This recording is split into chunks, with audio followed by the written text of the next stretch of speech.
Thank you for joining the call, developers. I just wanted to pitch a few premium emotes to fleece a bit more money from our loyal players. Ho ho ho. Okay, check this. It's exclusively for the Night Elves. They drop to the ground and they roll back and forth screaming. I call that one /trauma. Anybody? No? Okay, how about an undead emote?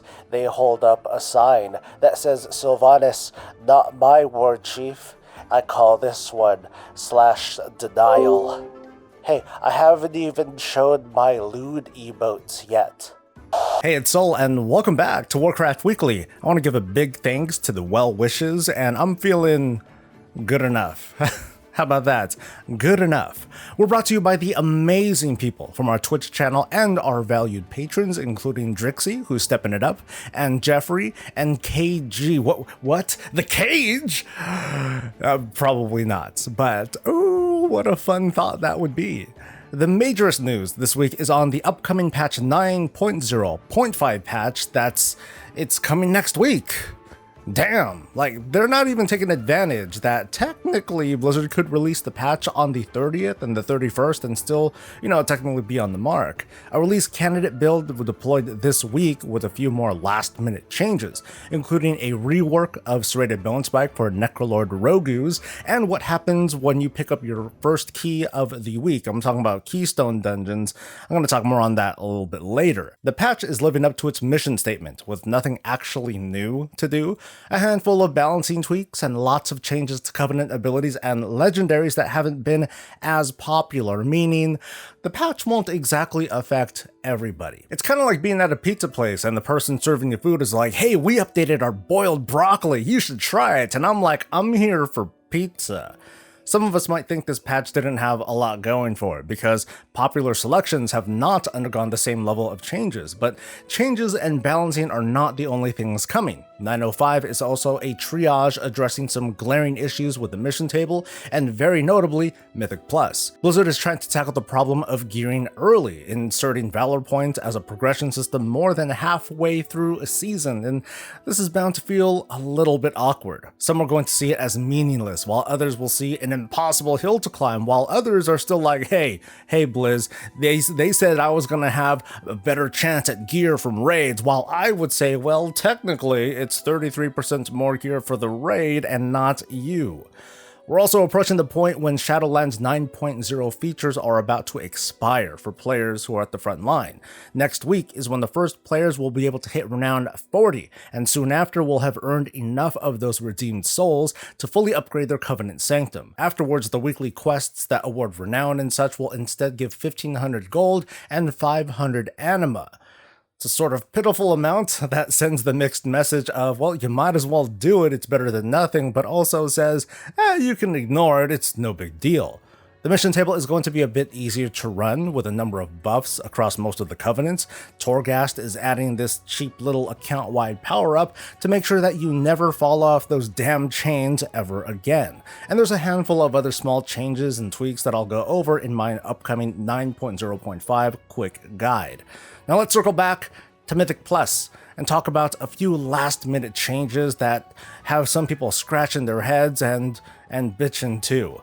And for all we know, this could change before this video is published, but I encourage you to listen on for the purpose of discussion and for my continued livelihood. Right now, the first keystone that you pick up in a week is one level lower than the highest that you've completed throughout the entire season. So in other words, your key does not decay over time. After 905, however, your key is going to decay by one level each week if you don't maintain your key's level by completing a higher key. So using myself as an example, the highest key that I have ever cleared, although I didn't time it, was a 15. So every week I've been picking up a 14 key from the vault no matter what I do. According to the latest patch notes, the keystone level will continue to decrease by one per week until players again complete a higher level keystone. So I picked up this 14 this week and I ran it. We didn't make time, meaning that next week it's going to drop down to a 13. Long story short, if you want to maintain your key, you have to make time, and if you look at social media and probably the comments below, people are not happy about this change. Let's try to break down why this is bad and why this is also fair. Not good, but fair, because I do think this is really inconvenient. I'll explain why from my perspective. The way I see it, this change mostly affects people who can't or don't want to run a lot of Mythic Plus. You know, the one and done Keystone people, who look at the Great Vault and only see that first milestone, and whether they realize it or not, they don't care about Valor coming in 905. Before the patch, I've been able to enjoy a 226 upgrade each week because I would drag a team through my 14 key. I wouldn't time it, but hey, at least I would still get the loot the following week. And then of course, I would also get another 14 key and we would just repeat the process. There's nothing wrong with that, but it also alters my behavior as a player. Now, I'm not a seasoned runner with a dedicated group who runs keys day in and day out, and while I would love to time that 114 key, I'm not particularly motivated to push it either, because I still meet the requirement to get that 226 next week and I'd still get that key. I bet many of you share a similar sentiment, and I've read a lot of comments that this change is going to demotivate people, it's going to increase burnout, and so on and so forth.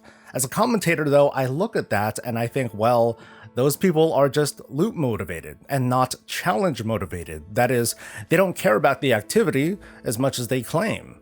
And my own behavior reflects the same thought. But I also think of my situation and how, well, I would love to do more keys and I can't. And that lucky 15 that someone gave me a month or two ago, well, you know, that benefit is going to go away after this patch, and I feel bad. But now, let's consider 905 and the Valor stuff that's coming, which is likely to cause a shift in player behavior, or at least that's what Blizzard's trying to do.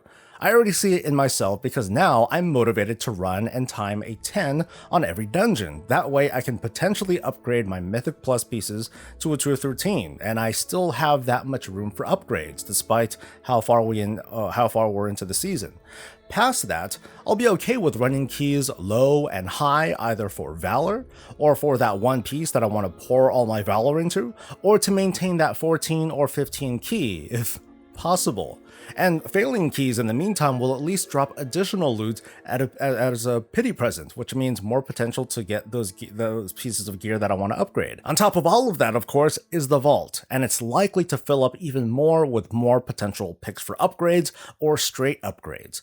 So I don't think this change is good, but it's fair, with a lot more carrots to justify that stick. It fits pretty nicely with the upcoming Valor system, whereas if keys continue to not decay, that would actually contradict the 905 changes. And on a side note, I'm more than certain that the achievements that unlock those upgrade limits are not going to be account-wide, for the same reason that PvP rating and conquest upgrades aren't account-wide either.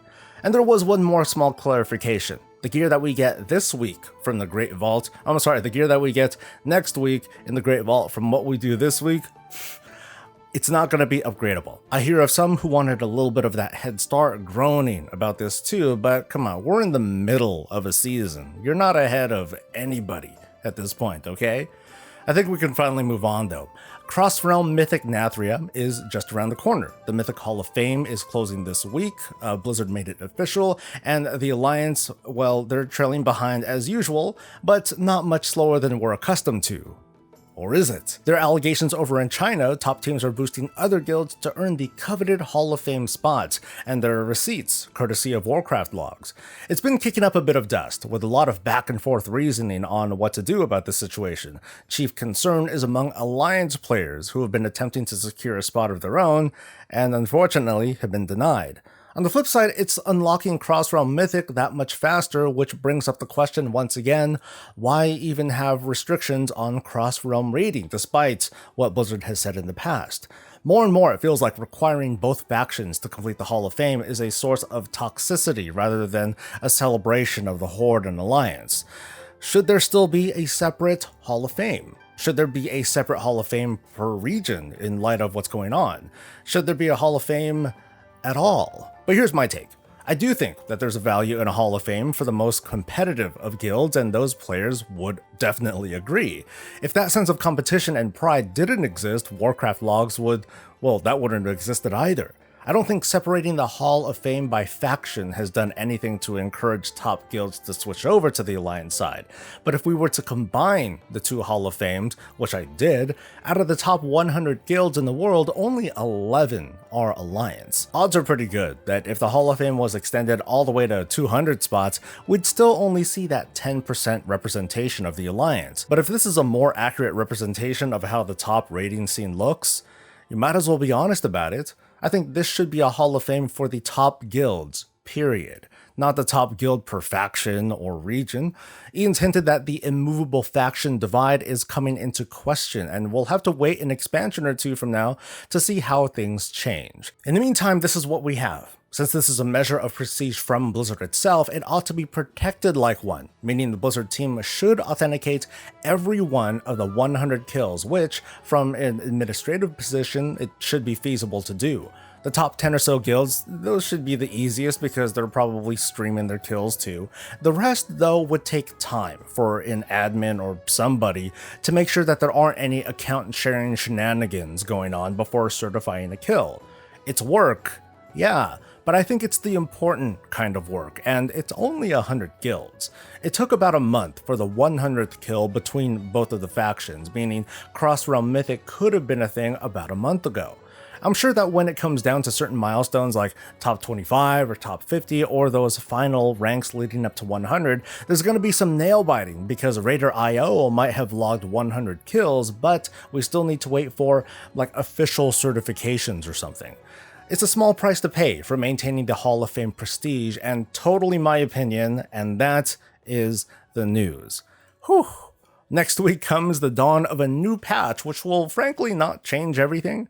In the next few days, I'll provide a quick guide of what you should know about the patch outside of balance changes, so you understand what's going on. And then there's the quicker Week 16 guide to help you along.